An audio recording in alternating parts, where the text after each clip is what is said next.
सुमध्यान।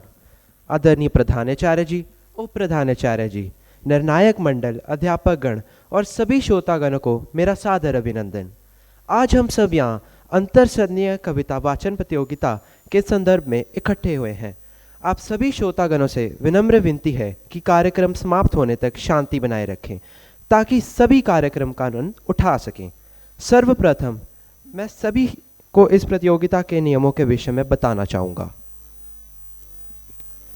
कविता वाचन प्रतियोगिता 4 सदनों के बीच कक्षा 4, 5 और 6 के विद्यार्थियों के लिए है। प्रतिभागियों में एक प्रतिभागी का कक्षा 4, दूसरे प्रतिभागी का कक्षा 5 तथा तीसरे प्रतिभागी का कक्षा 6 से होना अनिवार्य है। उच्चारण शुद्ध व स्पष्ट होना चाहिए। उच्चारण के समय हाव भाव का ध्यान रखा जाना चाहिए।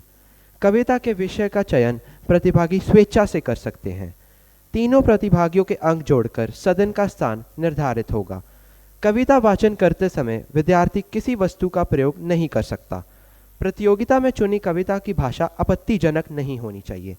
निर्णायकों का निर्णय अंतिम एवं सर्वमान्य होगा। मैं अतीव विनम्रता के साथ आदरणीय निर्णायक मंडल से कार्यक्रम का शुभारंभ करने की अनुमति चाहूंगा। धन्यवाद मैम। ये प्रतियोगिता 3 समूहों में होगी। समूह अ, ब, स।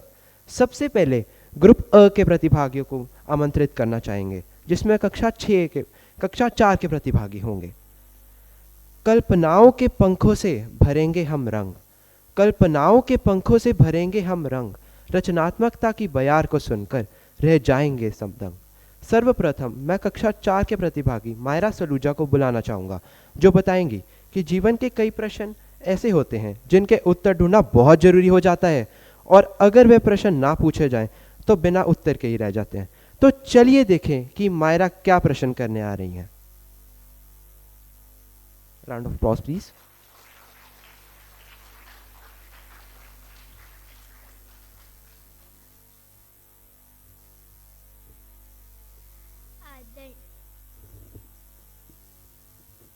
आदरणीय प्रधानाचार्य जी, अध्यापकगण और मेरे प्यारे दोस्तों, आज मैं आपके सामने जो कविता प्रस्तुत करने जा रही हूँ उसका नाम है कौन।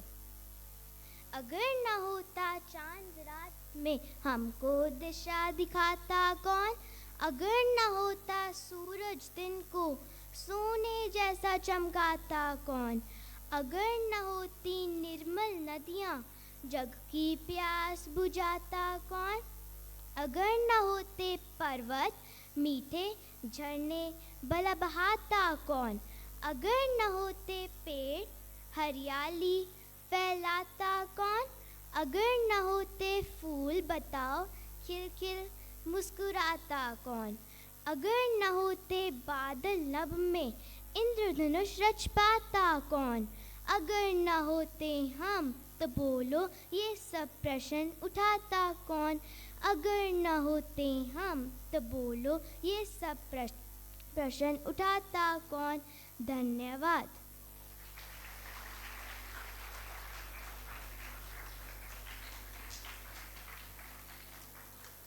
धन्यवाद मायरा, अति उत्तम। हमारे अगले प्रतिभागी है ईशान गर्ग, जो अपनी कविता परीक्षा विषय पर अपने मनोभावों को व्यक्त करेंगे।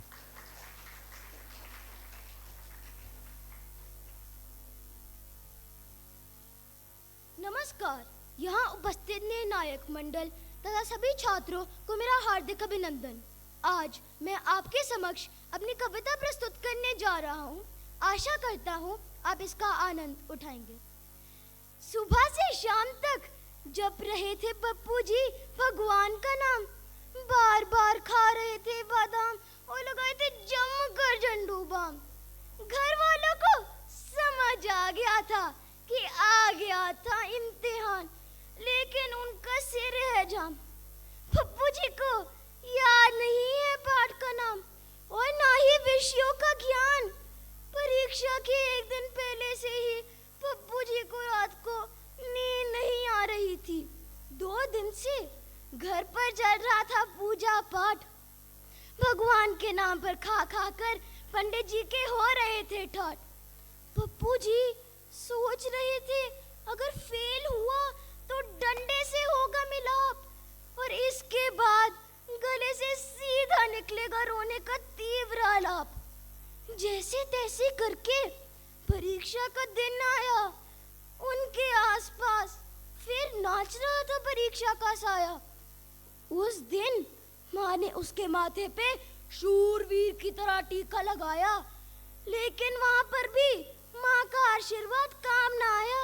प्रश्न पत्र देखकर पप्पू जी का दिल भर आया। ना जाने किसने ये बेदर्दी प्रश्न पत्र बनाया। हाय रे परीक्षा, हाय रे परीक्षा। सोचा क्यों ना एक बार भगवान का नाम याद कर लूं, शायद उनका नाम लेने से कोई चमत्कार कर दूं। फिर आई जोर से एक आवाज। भगवान बोले, कहां से कर दूं मैं कोई चमत्कार? बिना पढ़े नहीं है जीवन का कोई आधार। मेहनत करने से ही होगा तेरी पढ़ाई का बेड़ा पार। फिर बेटा परीक्षा तुझे नहीं डराएगी और तेरी जीवन की नैया आगे ही आगे बढ़ती जाएगी, आगे ही आगे बढ़ती जाएगी। आप सभी का धन्यवाद।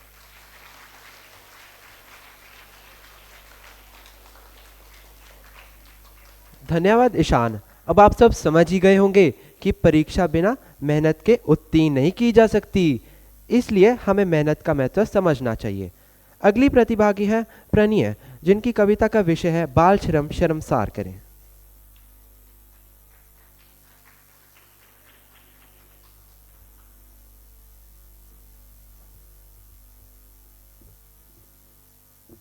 आदरणीय अध्यापकगण एवं मेरे प्रिय साथियों, मैं आज प्रणय कपूर कक्षा चौथी से आज आपको सब एक कविता सुनाने जा रही हूँ, जिसका शीर्षक है बाल श्रम शर्मसार करें।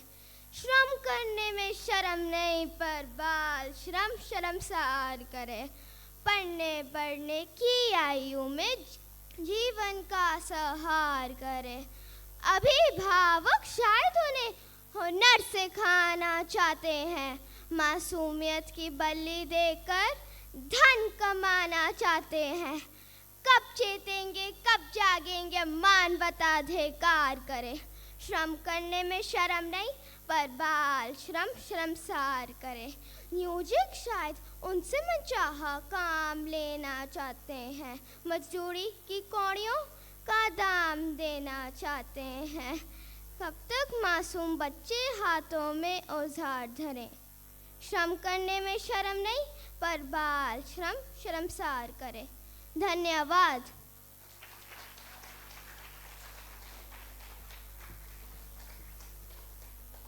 धन्यवाद प्रणया, आपने बिल्कुल सही कहा कि बाल श्रम हमारे समाज के एक माथे पर लगा एक कलंक है, जिसे हमें मिटाना ही होगा। तो आइए आगे बढ़ते हुए हम अगले प्रतिभागी को मंच पर आमंत्रित करना चाहेंगे, सिद्धार्थ अग्रवाल को, जो अपनी कविता के माध्यम से हमें बता रहे हैं कि आज धरती पर इंसान 2 दिन का मेहमान है।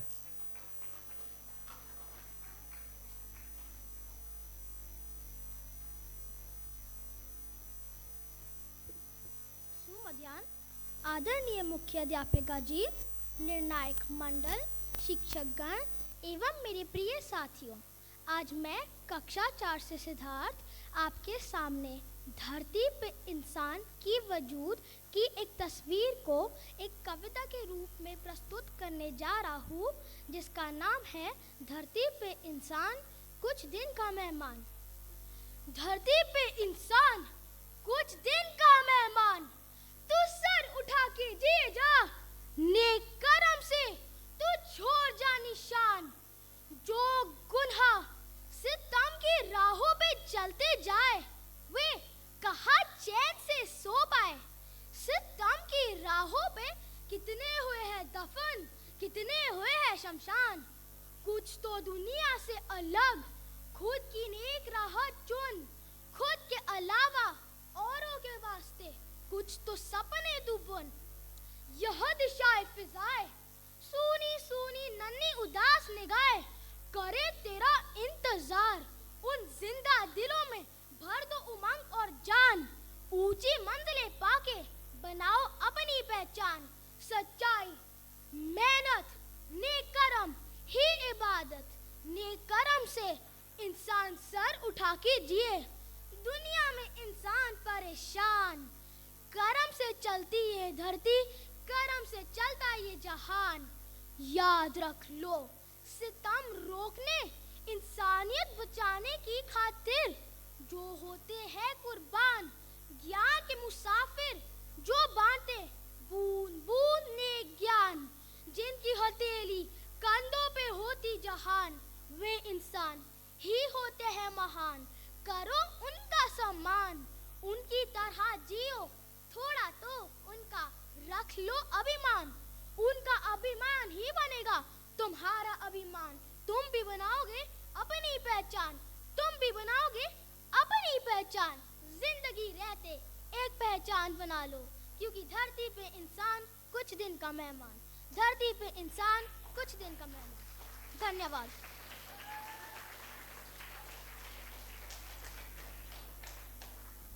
धन्यवाद सिद्धार्थ, आपने बिल्कुल सही कहा कि हमें हमेशा सकारात्मक सोचना चाहिए और जीवन के हर पल का आनंद लेना चाहिए। आइए अब तालियों की गूंज से स्वागत कीजिए समूह ब का, जिसमें कक्षा 5 के प्रतिभागी होंगे। अब मैं बुलाना चाहूँगी प्रवेदिता जैन को, जो जिद करो व्यंग्यात्मक कविता प्रस्तुत करेंगी।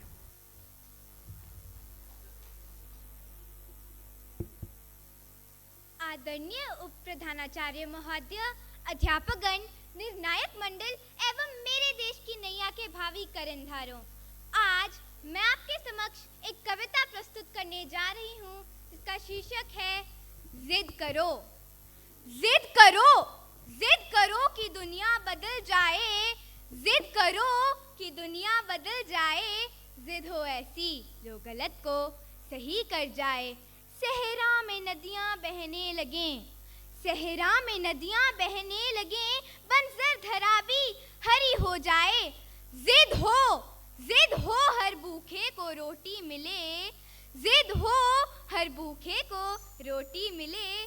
जिद हो ऐसी जो रोते को हंसा जाए। हौसला दो किसी की टूटती उम्मीदों को, हौसला दो किसी की टूटती उम्मीदों को, हाथ दो किसी के थकते कदमों को। जिद हो जो आंधी में दिया जला दे, जिद हो जो आंधी में दिया जला दे। जिद हो ऐसी जो रास्तों के लिए चट्टान हिला दे। हर बात सिर झुकाकर मान लेना बुज़दिली है, हर बात सिर झुकाकर मान लेना बुज़दिली है। कई बार मेरे दोस्त जिद करना भी जरूरी है। जिद हो कि सत्य ना छिपे कभी, जिद हो कि सत्य ना छिपे कभी, जिद हो सत्याग्रह ना रुके कभी। जिद हो हर हार जीत में बदल जाए, जिद हो हर हार जीत में बदल जाए। जिद करो कठिन सरल हो जाए, जिद करो अनेक एक हो जाए, जिद करो अनेक एक हो जाए। जिद करो बदी नेक हो जाए। जिद हो जो वाली को वाल्मीकि कर दे, जिद हो जो वाली को वाल्मीकि कर दे। जिद हो ऐसी जो अंधेरों में रोशनी भर दे। जिद करो कि तारे धरती पर उतरने लगें, जिद करो कि तारे धरती पर उतरने लगें। ख्वाब किसी और के पूरे करो, ख्वाब किसी और के पूरे करो, कि कोई तुमसे भी प्यार करने लगे, कि कोई तुमसे भी प्यार करने लगे, कि कोई तुमसे भी प्यार करने लगे। धन्यवाद। धन्यवाद प्रवेदिता। अब आप सब समझ ही गए होंगे कि हम कभी हार न माने और अपने लक्ष्य को पाने के लिए लगातार प्रयास करते रहें। अब अपनी कविता सुनाने आ रहे हैं रौनक बंसल, जो अपनी कविता अपने पराये के माध्यम से हमें बताएंगे कि हमें अपने जब दुख देते हैं तो उस समय हमारे मन में किस तरह के विचार उमड़ते हैं।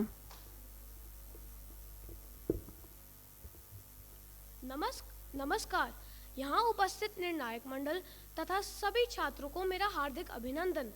आज मैं अपनी कविता अपने पराये आपके सामने प्रस्तुत करने जा रहा हूँ। आशा करता हूँ कि आप उसका आनंद उठाएंगे। लोहे और सोने की दुकान थी। यह धरती वह आसमान थी। पास पास था बड़ा नाम था। दोनों का बहुत काम था।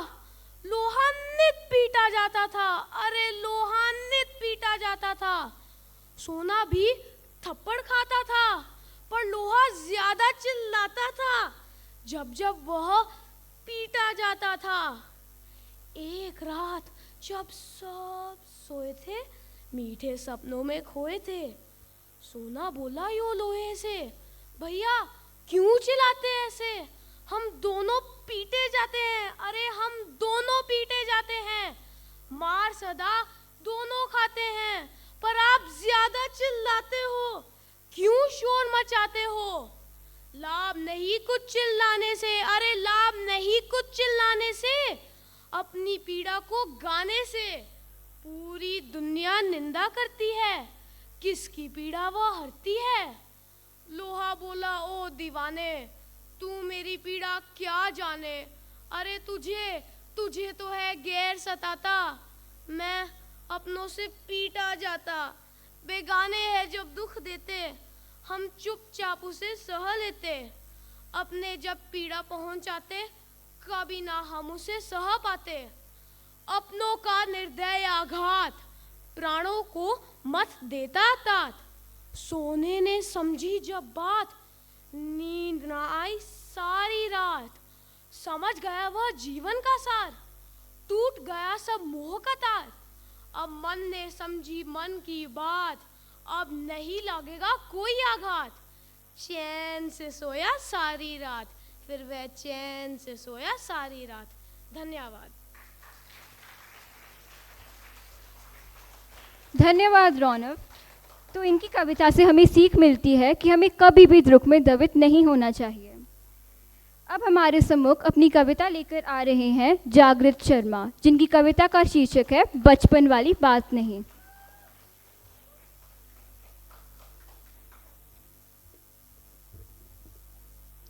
आदरणीय प्रधानाचार्य जी, अध्यापकगण, निर्णायक मंडल और मेरे प्रिय साथियों, नमस्कार। आज मैं जागृत शर्मा कक्षा 5 से आप सभी को एक कविता सुनाने जा रहा हूँ, जिसका शीर्षक है बचपन वाली बात नहीं होती। सब कुछ तो होता है, पर बचपन वाली बात नहीं होती। सो जाता हूँ रातों को, पर बचपन वाली रात नहीं होती। लिए खिलौने हाथों में हम झूम झूम कर गाते थे, अब गाता हूँ तो वो बचपन वाली उल्लास नहीं होती। सब कुछ तो होता है, पर बचपन वाली बात नहीं होती। पढ़ना, खाना और खेलना, बस यही सब काम था। माँ की गोदी में सोता था तो बहुत आराम था। काम ही काम है, अब तो मैं काम ही करता रहता हूँ। रातों को भी अक्सर थक कर ही सोता रहता हूँ। बचपन में अगर रूठते थे तो सब लोग हमें मनाते थे, अब रूठ जाओ तो फिर किसी से बात नहीं होती। सब कुछ तो होता है, पर बचपन वाली बात नहीं होती। सब लोग डांटते थे और हम खूब खेलते रहते थे। बारिश में छत पर चढ़कर खूब भीगते रहते थे। अब कोई डांटने वाला नहीं, ना मैं बारिश में भीग सकूं। इससे अच्छा तो बचपन था, जो चाहे वो कर सकूं। खेल खेल में लड़ते थे और फिर एक हो जाते थे। अब जिससे लड़ जाऊं, उससे फिर कभी बात नहीं होती। सब कुछ तो होता है, पर बचपन वाली बात नहीं होती। सब कुछ तो होता है, पर बचपन वाली बात नहीं होती। धन्यवाद। अति सुंदर जागृत, आपने स्पष्ट रूप से समझाया कि बचपन जिंदगी का एक महत्वपूर्ण पड़ाव है। अब मैं मंच पर बुलाना चाहूँगी वीर सम्राट को, जो हमें शहीद भगत सिंह के जीवन और त्याग के बारे में कुछ बताएंगे।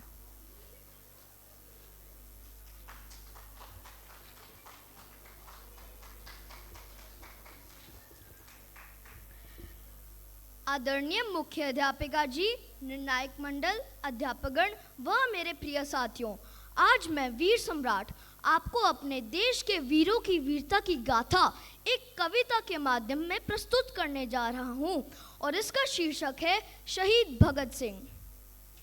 सिंहों सा जिसका औरा था, जिसकी बाहें फौलादी थी, गोरों को दिखाया दम, उनकी रातों की नींद उड़ा दी थी। वो योद्धा जब नाबालिग था, तब भी जलता अंगारा था। वो योद्धा जब नाबालिग था, तब भी जलता अंगारा था। दिल में आजादी, जुबां पे उसके इनकलाब का नारा था। दिल में आजादी, जुबां पे उसके इनकलाब का नारा था। वो पिता को बीज बोता देख बंदूकों को बोता था। वो पिता को बीज बोता देख बंदूकों को बोता था। गोरों के अत्याचार से उस बच्चे का भी दिल रोता था। गोरों के अत्याचार से उस बच्चे का भी दिल रोता था। वो माँ का लाडला छोड़ गया घर, खुद को देश के नाम किया। वो माँ का लाडला छोड़ गया घर, खुद को देश के नाम किया। अंग्रेजों की भी रूह कांपी जब लाहौर थाना कांड किया। अंग्रेजों की भी रूह कांपी जब लाहौर थाना कांड किया। वो घुस गया साथी संग, अंग्रेजों की संसद पे बम मारे। आत्मसमर्पण कर दिया, वे निडर थे ना हिम्मत हारे। आत्मसमर्पण कर दिया, वे निडर थे ना हिम्मत हारे। देश को नतमस्तक होकर चूमा फांसी के फंदे को। देश को नतमस्तक होकर चूमा फांसी के फंदे को। रस्सी भी रोई होगी छूकर उस फौलादी बंदे को। रस्सी भी रोई होगी छूकर उस फौलादी बंदे को। सुखदेव भगत सिंह राजगुरु, सुखदेव भगत सिंह राजगुरु हुए हाजिर मुख पे मुस्कान लिए। इनकलाब के नारे लब पर भारत माँ का नाम लिए। मेरा नमन है हर बलिदानी को, जो देश पे जान निसार हुआ। उनके ही बलिदानों से भारत का बेड़ा पार हुआ। उनके ही बलिदानों से भारत का बेड़ा पार हुआ। बेड़ा पार लगाने वालों को शत-शत प्रणाम हमारा है। आज़ादी दिलाने वालों को कोटि प्रणाम हमारा है। देश के लिए अपने कर्तव्य हम बाखूबी निभाएंगे। देश के लिए अपने कर्तव्य हम बाखूबी निभाएंगे। भारत माँ के खातिर हम दुश्मन से लड़ जाएंगे। भारत माँ के खातिर हम दुश्मन से लड़ जाएंगे। धन्यवाद। धन्यवाद वीर सम्राट। अब आप सब समझ ही गए होंगे कि भगत सिंह की शहादत हमें देश के प्रति कर्तव्य और जिम्मेदारी का पाठ पढ़ाती है।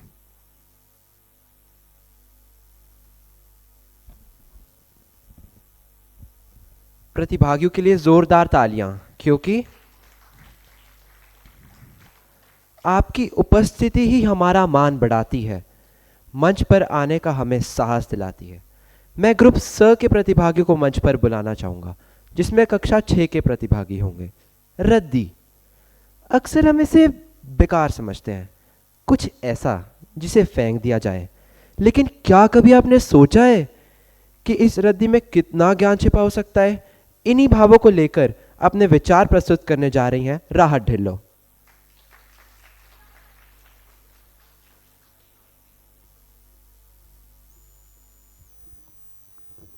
आदरणीय उप प्रधानाचार्य महोदया, अध्यापक गण एवं मेरे देश की नैया के भावी कर्णधारों, आज आपके समक्ष में एक कविता प्रस्तुत करने जा रही हूँ, जिसका शीर्षक है रद्दी में छिपा ज्ञान।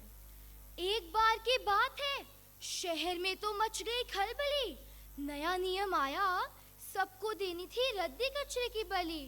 रवि बाबू तो बड़े परेशान, सोच में पड़ गए, अरे ये क्या नया तूफान, अरे ये क्या नया तूफान। घर की सफाई में जुट गए झट, निकाली पुरानी किताबें, कागजात सब हट।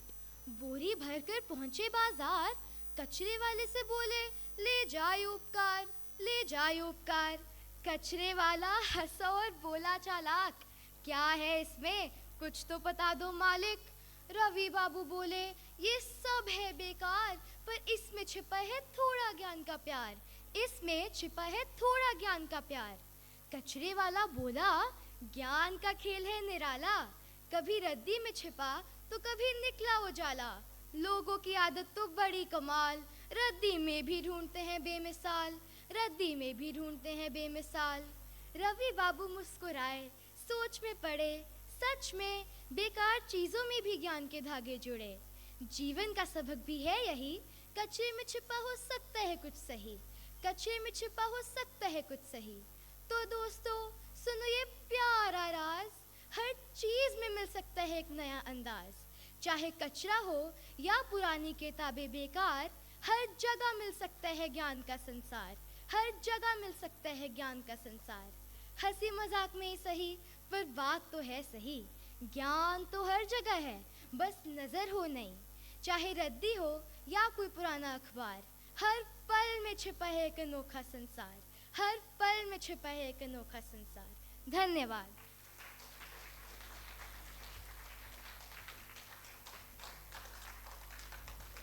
धन्यवाद राहत। अब आपके सामने अर्जुन धीमान अपनी कविता घड़ी का वाचन करेंगे।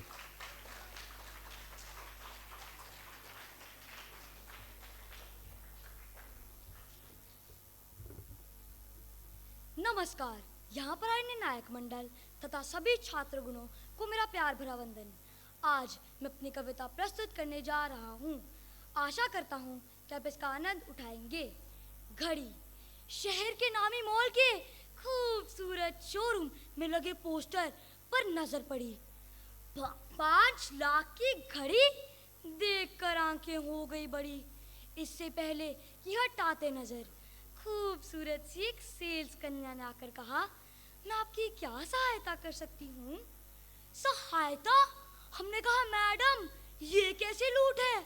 रेशमी बालों पर हाथ फिराते मैडम बोली, सिर्फ आज के लिए इस शानदार घड़ी पर 5% की छूट है।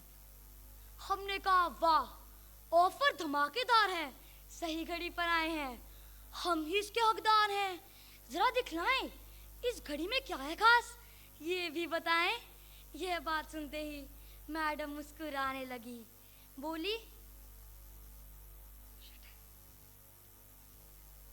माँ मैं कॉल पर स्टार्ट कर सकती हूँ। नमस्कार, यहाँ पर आए निर्णायक मंडल तथा सभी छात्र गुणों को मेरा प्यार भरा वंदन। आज मैं अपनी कविता प्रस्तुत करने जा रहा हूँ। आशा करता हूँ कि आप इसका आनंद उठाएंगे। घड़ी। शहर के नामी मॉल के खूबसूरत शोरूम में लगे पोस्टर पर नजर पड़ी। 5 लाख की घड़ी देखकर आंखें हो गई बड़ी। इससे पहले कि हटाते नजर, खूबसूरत सी एक सेल्स कन्या ने आकर कहा, मैं आपकी क्या सहायता कर सकती हूँ? सहायता? हमने कहा मैडम ये कैसी लूट है? रेशमी बालों पर हाथ फिराते मैडम बोली, सिर्फ आज के लिए इस शानदार घड़ी पर 5% की छूट है। हमने कहा वाह, ऑफर धमाकेदार है, सही घड़ी पर आए हैं, हम ही इसके हकदार हैं। जरा दिखलाएं इस घड़ी में क्या है खास, ये भी बताएं। यह बात सुनते ही मैडम मुस्कुराने लगी।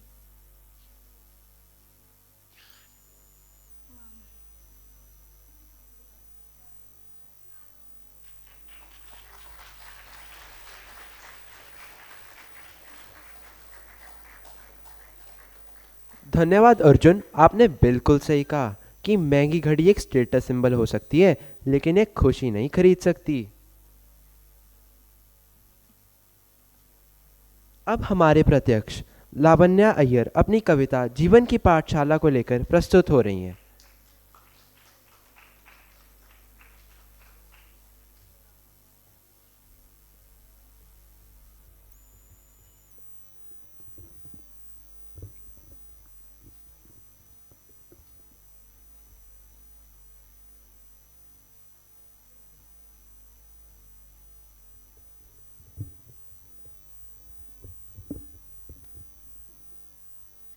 आदरणीय अध्यापकगण एवं मेरे प्रिय साथियों, नमस्कार। आज मैं आप सबके सामने एक कविता प्रस्तुत करने जा रही हूँ जिसका शीर्षक है जीवन की पाठशाला। जीवन की इस पाठशाला में हर दिन एक नई कहानी है, खुशियों के संग संघर्ष भी है, हर रंग में नई जवानी है। बचपन में खेल कूद बहुत किया, मस्ती भरी थी वो दुनिया, न चिंता न कोई फिक्र थी, सपनों में खोई थी दुनिया। पर समय बदला, कक्षा बढ़ी, अब पढ़ाई का जोर है। कभी गणित के सवाल उलझते तो कभी इतिहास का जोर है। दोस्तों के संग समय बिताना कभी कभी मज़ेदार हो जाता, पर परीक्षा की घड़ी आते ही हर कोई सजग हो जाता। जीवन का यह रंगमंच है, हर किरदार को निभाना है। कभी हंसते हुए मुश्किलों से लड़ना तो कभी आंसुओं में भी मुस्कुराना है। संघर्ष से न डर न घबराना, हिम्मत से हर कठिनाई पार करना, सपनों को हकीकत बनाना, यही है जीवन की सच्ची साधना। सपनों की उड़ान ऊंची, हर मंजिल को पाना है। जीवन की इस पाठशाला में अपनी पहचान बनाना है। तो चलो आज एक प्रण करें, हर मुश्किल को आसान करें, सपनों को साकार करें, जीवन की इस पाठशाला में सफल बने। धन्यवाद।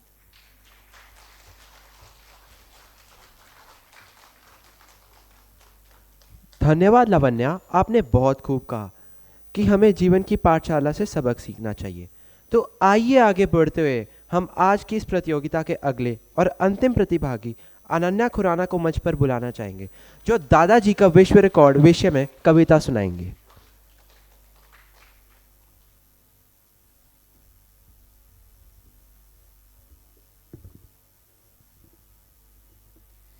आदरणीय मुख्य अध्यापिका जी, निर्णायक मंडल, शिक्षकगण एवं मेरे प्रिय साथियों, आज मैं कक्षा 6 की छात्रा अनन्या आपको हर हाल में खुश रहने का तरीका बताते हुए एक कविता प्रस्तुत करने जा रही हूँ, जिसका नाम है दादाजी का विश्व रिकॉर्ड।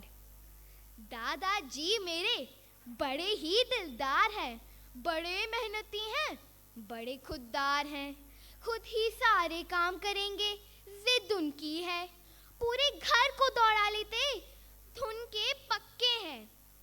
एक दिन दीवार पर फोटो लगे टांगने, ये लाओ वो लाओ चीजें लगे मांगने, चढ़ गई स्टूल पर और हुक्म सुनाया, पेंसिल लाओ, स्केल लाओ और लाओ गुनिया, काम करेंगे हम ऐसा देखेगी दुनिया। फोटो पकड़ी हाथ में और शुरू हो गए, लगे ठोकने कील तो फिर गुरु हो गए। लेकिन हाय राम हथौड़ी की करतूत, दे मारे अंगूठे पर और यूं नाचे जो हो भूत। फोटो नीचे जा गिरी और फ्रेम भी टूटा, रस्सी जल गई बल्ब फिर भी ना टूटा।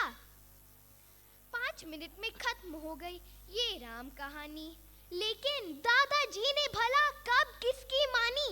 अब दादी जी की बारी आई, शुरू हो गई, भला आपसे क्या होगा, झूठी सारी शान, काम कोई होता नहीं, होते सारे परेशान। एक काम के नाम पे 10 देते बिगाड़, हुनर कोई नहीं हाथ में, ना ही कोई जुगाड़। 10-10 बार भी कोई काम करोगे, कभी चीजें तोड़ोगे, कभी खुद गिरोगे। 10-10 बार का ताना सुनकर जोश आ गया, दादाजी को लगता है कि बस होश आ गया। बत्ती दिमाग की जल गई, बोले वो सुन लो, विश्व रिकॉर्ड बनाऊंगा तुम मन में गुन लो। एक सज्जन ने 10 रिकॉर्ड बनाए थे जब, उसका ही रिकॉर्ड मान लिया था तब। मैं उसका उल्टा करूंगा, काम बनेगा, 10 बार असफल होऊंगा, नाम बनेगा। एक नहीं तो नहीं, ना ही होंगे 4, सक्सेसफुली अनसक्सेसफुल मैं होऊंगा 10 बार। विश्व रिकॉर्ड बनाएगा तेरा ये दूल्हा, दुनिया गाएगी गीत मेरे, तू फूंके चूल्हा। अब दादी उनको झुक झुक कर करती रोज सलाम, आखिर मेरे दादाजी हैं, बड़ा है उनका नाम। कहे सयाने सुन लो सारे मेरा ये पैगाम, खुश रहना हर हाल में सीखो, यही बड़ा है काम। खुश रहना हर हाल में सीखो, यही बड़ा है काम। धन्यवाद।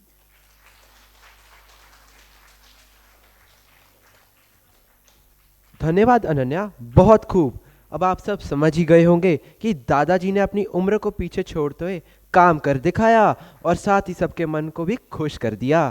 अब आपके सामने अर्जुन धीमान अपनी कविता घड़ी का वाचन करेंगे।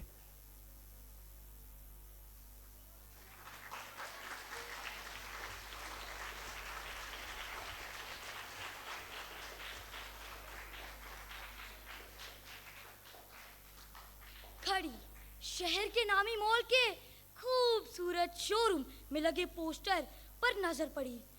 5 लाख की घड़ी देखकर आंखें हो गई बड़ी। इससे पहले कि हटाते नजर खूबसूरत सी एक सेल्स कन्या ने आकर कहा, मैं आपकी क्या सहायता कर सकती हूँ?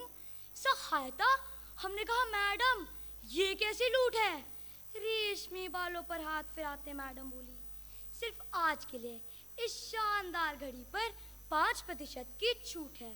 हमने कहा वाह, ऑफर धमाकेदार है, सही घड़ी पर आए हैं, हम ही इसके हकदार हैं। जरा दिखलाएं इस घड़ी में क्या है खास, ये भी बताएं। यह बात सुनते ही मैडम मुस्कुराने लगी। कैलकुलेटर से शुरू हुई और एक कंप्यूटर तक के गुण गिनाने लगी। हमने कहा मैडम ये घड़ी है या घंटा घर, पहले ये बताएं क्या यह समय बताती है? मैडम ने ऊपर से नीचे तक देखा, बोली समय तो 50 वाली लोकल घड़ियां भी बतलाती हैं, ये बहुमूल्य घड़ी आपका समय दूसरों को बताती है। हमने तुरंत मैडम से पूछा, फिर ये घड़ी हमारे काम कैसे आती है? वह बोली, आप जिस भी देश में आ जाएं, यह वहाँ के समय में ऑटोमेटिक डल जाती है। हमने कहा मैडम आम आदमी तो कब से ही समय से ढल रहा है, फिर भी बाजार में उसका भाव आम ही चल रहा है। यह बात सुनते ही मैडम जोश में आई, घड़ी वापस अपने हाथ में उठाई, बोली जब लेनी नहीं तो फिर क्यों उठाई? फिर मैडम ने हमें एक सस्ती सी घड़ी दिखाई जो हमें बिल्कुल भी पसंद नहीं आई। अरे ये कैसी है घड़ी जो केवल दिखने में ही है बड़ी? अरे इसमें तो समय दिखाने वाली सुई ही है नहीं, क्या हमारा समय ही खो गया है कहीं? वह बोली, आज के समाज में जरूरत है कि कोई ऐसी घड़ी बनाई जाए प्रलय से पहले जिसका अलार्म बज जाए, आदमी को आदमी की जगह मिल जाए। वह समय फिर एक और बार आए जब हमारा भारत सोने की चिड़िया कहलाए, जब हमारा भारत सोने की चिड़िया कहलाए। धन्यवाद।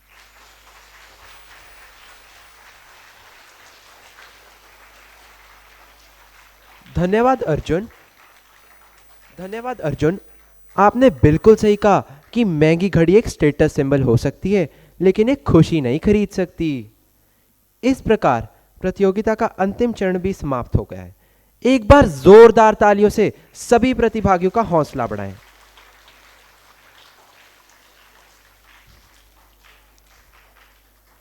मैं निर्णायक मंडल के सदस्य कीर्ति हरेर जी को मंच पर आमंत्रित करना चाहूंगा ताकि वे प्रतिभागियों के हौसले को बढ़ाने के लिए 2 शब्द कहें तथा परिणाम घोषित करें।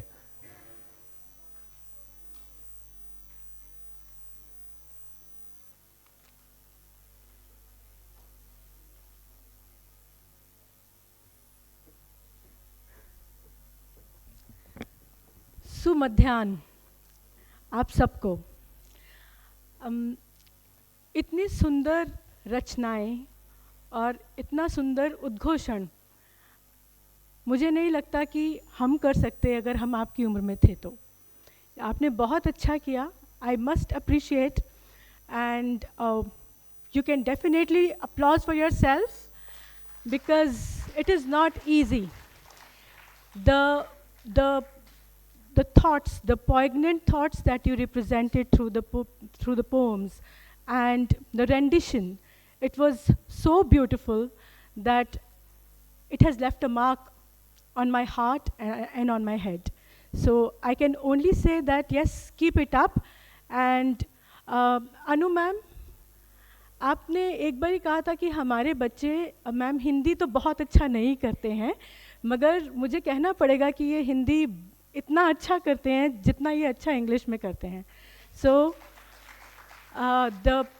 The pronunciation, the confidence, the presentation, everything was bang on.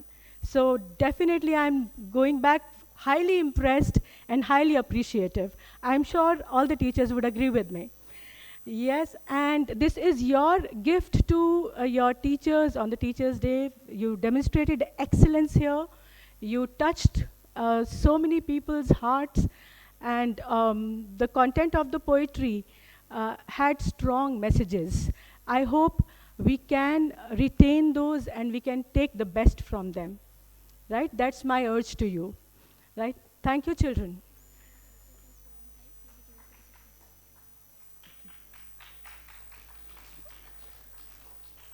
All right, so we start with the results. I would like to call Sonika ma'am here, my co-judge.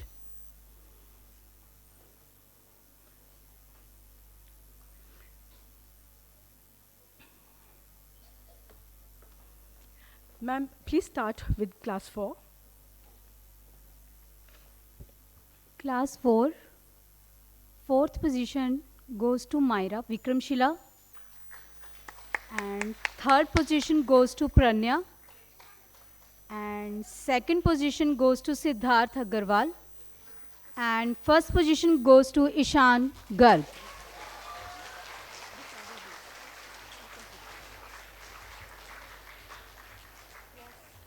Class 5, fourth position goes to Jagrit Taxila, third position goes to Ronav Bansal Gandhara, second position goes to Pravedita Vikramshila, and first position goes to Veer Samrat Nalanda.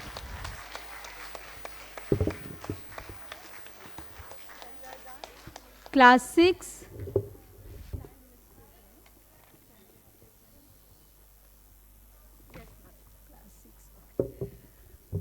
right.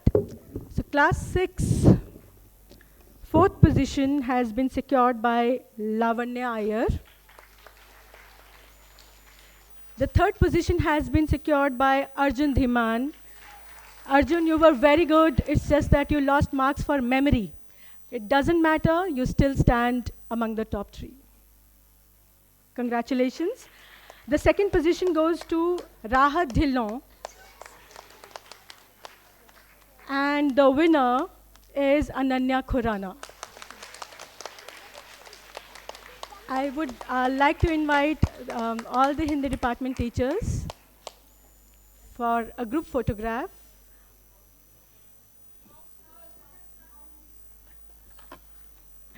Yes, the much awaited house results. Okay, so the fourth position, on fourth position we have Taxila House with 148 points. The third position has been secured by Vikramshila by 157 points. The second position has been secured by Gandhara, and the winner is Nalanda. Congratulations, everybody. Very well done.